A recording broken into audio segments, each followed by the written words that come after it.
Hello, and welcome to another live session with me. I again have two cameras, so I'm gonna looking into my camera from Instagram, and here there is my camera from Facebook and YouTube. So today's topic is about overeating and binge eating, and what's the secrets behind it, because it's not about a lack of willpower. It's not that you're not disciplined enough or whatever reasons we find, and it's always our fault, but it's actually not. So there is so much more behind it.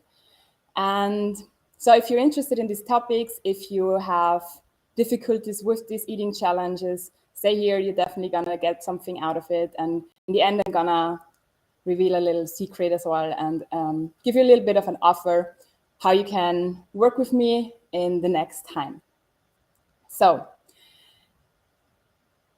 as I said, the topic is about overeating and binge eating. And before I really start, I want to just clarify, what do I mean by overeating and binge eating? These two are behaviors. So these are not any medical conditions. These are no disorders or any other sicknesses. So overeating and binge eating is a behavior. So it's something what you do.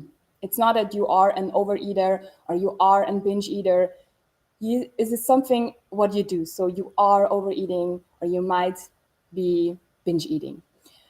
When it comes to overeating, it's very different that sometimes people think that they're overeating because they are on a diet. And when they eat normal, they think they overate. Sometimes people feel like they are overeating because they had a little bit of a dessert after lunch or after dinner. Again, this is really about the mindset where you're in. When it comes to binge eating is like overeating times 10 with a really big compulsion. So whenever you have experienced binge eating already, you know what I'm talking about. It's really the feeling of, I can't hold myself. I can't stop anymore. And I need to finish the whole bag of cookies, of chocolate, of chips, or whatever it is. It can also be salad. We can binge on everything. And if you haven't experienced it with food, you might have experienced it with something else. Netflix, for example, like we binge Netflix series sometimes. We just can't stop, and you're clicking again and again, continue to the next series, to the next episode. So binge eating is really a big compulsion, and there are different reasons why we do that. But let's first start with the overeating and the binge eating, and I want to make a little bit of an experiment here. It's not really the biggest experiment, but I want to show you something. So imagine this glass of rice. So this glass of energy is the energy your body needs on a daily day to maintain all the functions in the body. And then you're trying to eat the whole day only this.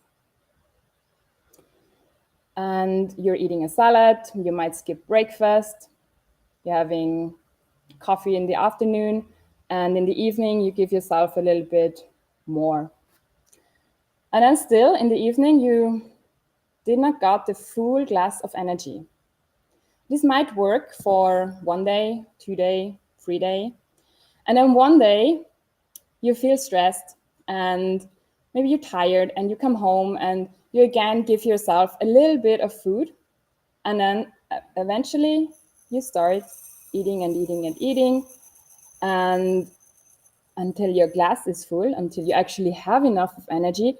But because you feel so hungry, you top it with more, and then you end up eating all of the good stuffs and more.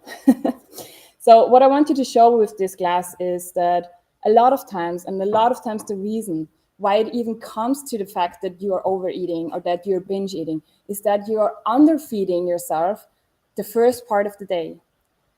And so imagine that you are on a diet and you don't really want to to eat too much in the whole day. And the first thing we think always is that we skip breakfast, we skip lunch, but the body needs energy, it needs fuel. And because the body wants to keep us alive, it will scream for hunger. So eventually you will end up overeating, but then first, like, you will not overeat, you will just eat enough, but then you can't hold yourself, because a lot of times, again, when we do this, when we overeat, when we are binge eating, we are in a stress response. Why? Because we don't want to eat so much. And our thoughts, like, it's, oh my God, I'm eating too much. I don't wanna eat all these calories. So you get a really stress response. And in the stress response, you're not in your body, you're not embodied. So you don't really feel, okay, this was enough now.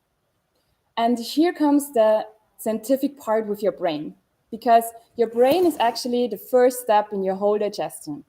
Your brain is scanning with your gut brain, so they're kind of working together.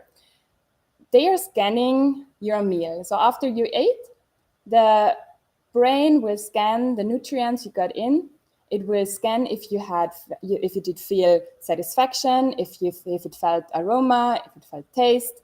So all the different kinds of things. It will scan, okay, do we have enough essential fatty acids? Do we have enough proteins? Did we get some carbs? Did we get some water? So we'll scan everything. If you are eating too fast, and here comes in this 20 minutes rule, that take your time for eating at least 20 minutes, and then you will feel the satisfaction. So if you're eating too fast, the brain will not notice it. The brain will does not get the chance to really scan everything, and it just feels like, oh my God, my stomach is kind of full, I feel expanded, but I did not really remember that we felt some taste, that we had pleasure, that I can't scan, and I don't sense all the different nutrients I need. So it just screams hungry. And again, we grab the food, which is the fastest energy, which is mostly sweets and fast sugars, fast carbs. And this fact is called the cephalic phase digestion response. So it really means that it's starting in your brain.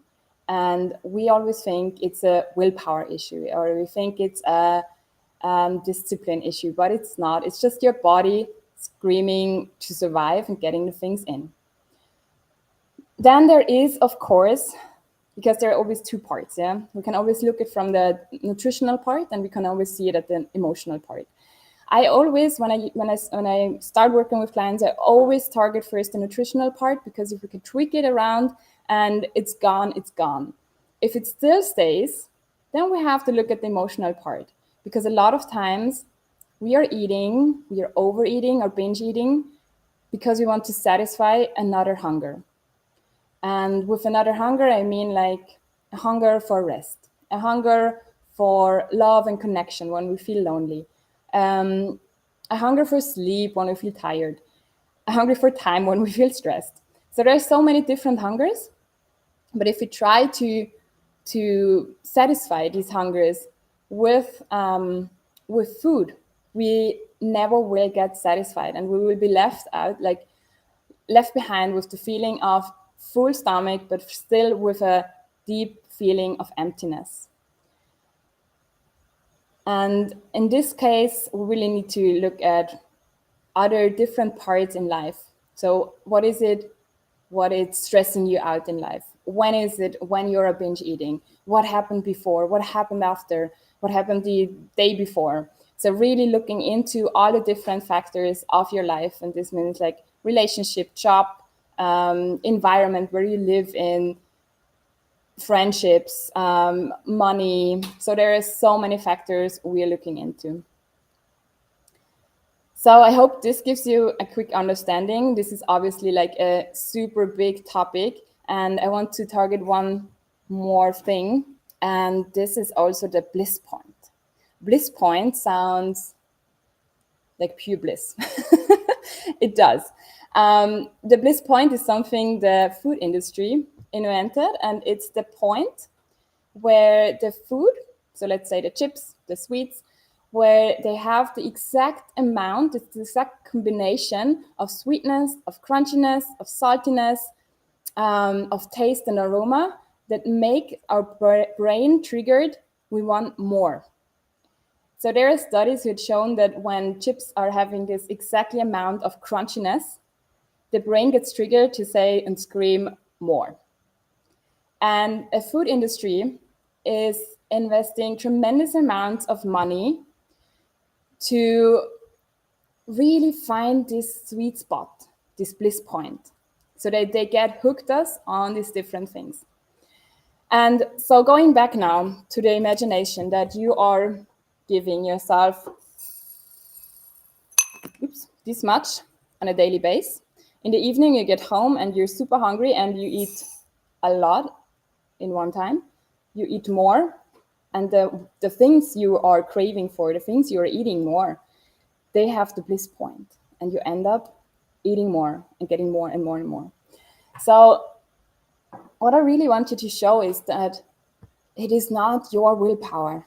It is not your lack of discipline.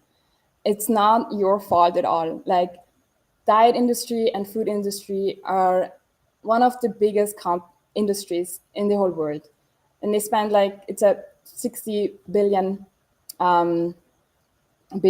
dollar industry, and obviously they don't want people on a diet to have success, as hard as it sounds. But there are studies shown that 95% of those people who have lost weight on a diet are gaining it back within a year and adding some more. So since we started diet culture in the late 1950s, in the early 1960s, diets have been gone over and over. There is always new diets coming and new diets coming. So if they would work, wouldn't we still do dieting, or would it still be like, or would have, I mean, if they would work, we probably wouldn't have this conversation right now. So going back to the 95%, if I tell you it's 95% who lose weight on a diet and gain it back and top more, this makes 5% of people who have real success in long-term diets, or like in diets and in a sustainable weight gain. 5%. If I would tell you that imagine you go skydiving, and I'll tell you, okay, you have a 5% chance that the parachute will open. Would you still do it? Probably not. But because diet industry, social media, our environment, our world is teaching us diets, it's screaming to us, it's your willpower, it's your discipline, it's this and that. That's why we're all trying to lose weight on a diet. And that's why so many women are stuck in a diet mentality. And yeah, with that said, like, okay, what's helping them? What is the real bliss point then? What's the real key? And for me, and that's also something I always teach my clients, and it's, I think, the most important thing just in everyday life, not only in eating, is becoming more present, becoming more aware and conscious about the things you're doing. So what does it mean to be more aware, to be more conscious, to be more present? Well, it just needs that you slow down a little bit, because you never have a binge eating, never do binge eating in a relaxed response. Try to think of yourself, like, have you ever had a binge eating attack where you find yourself in the kitchen eating everything, or in front of the TV and Netflix and can't stop eating while you were super relaxed? Probably not. So one thing, and it's a really, really nice game you can just play and try for yourself, is the next time you find yourself overeating or you find yourself binge eating, just pause.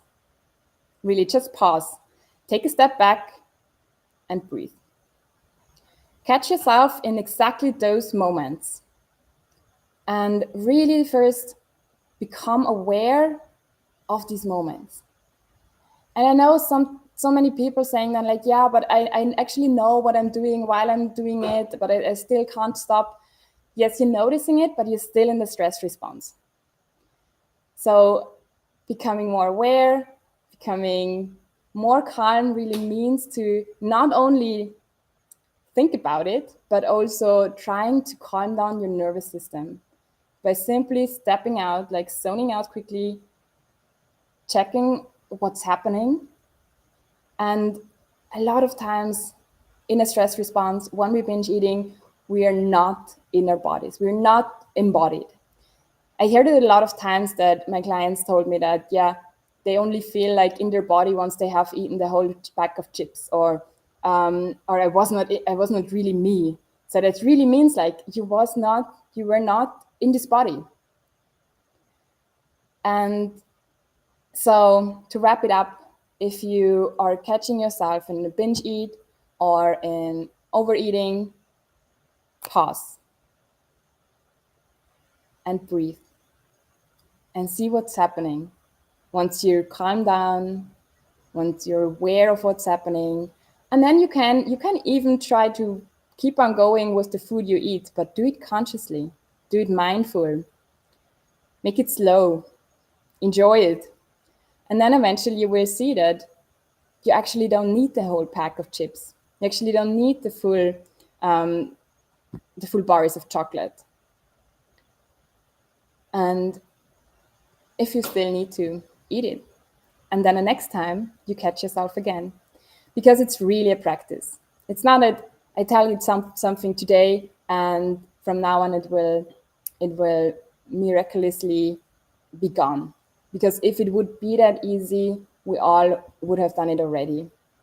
So it's a practice like everything else, and you never can fail with that. You can't fail in mindful eating. It's not like a diet where you can fail. You can't fail in mindful eating because you can only learn in mindful eating. You learn, you teach your body wisdom, you connect again with yourself, you teaching your body, okay, this feels good, this was too much, now I really overate, now I ate enough. So these are the things you are really trying to find out for yourself. And this will give you freedom in eating whatever and whenever you want, because there is not the feeling anymore of feeling out of control, because you can handle your nervous system. And by just giving yourself time to eat, by eating slow, eating relaxed, eating with pleasure, your brain, again, will notice you got food. You got good quality food in, you got essential fatty acids, you got proteins, you got carbs, you had pleasure, you had taste. So the brain will say, like, oh, I'm satisfied. And now I can go out of my stress. Like there's no stress anymore and I can really relax. I wanted to add something here.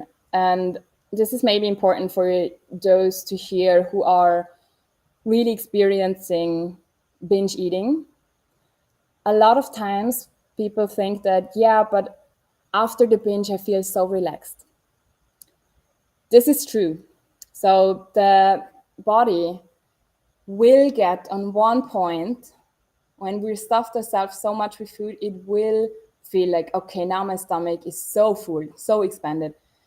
Now I must have eaten something, and then it goes into stress response. This is the moment where we feel like we can't only lie down and we can't do anything else. The body is just screaming for rest, rest, rest. We need to digest. So it eventually will go in a relaxed response, even though you have eaten in a stress response. But in these terms, there is still going on a lot of in the body philosophy. Sorry. Because you were eating in the stress response and there was the cortisol involved. But this is a whole new topic, and I'm going to talk about it another time. So if you're still here listening, I really hope that you could get something away from and you got some insights and, yeah, maybe some, how I say, some good tips you can include for your daily day. And I also want to say, like, I want to invite you to my free masterclass on exactly this topic. It's gonna be on the 26th of February. It's a Sunday at 11 Central European time. So if you're interested in that, just send me a message with "I'm ready," and I will send you an email with all the informations and the link to the Zoom call. There will also be a Q&A session. So yeah, I'm looking forward to chat with you in this Zoom call, in this masterclass. We're really gonna target a lot of these topics and much more. And thank you for listening. I see you soon.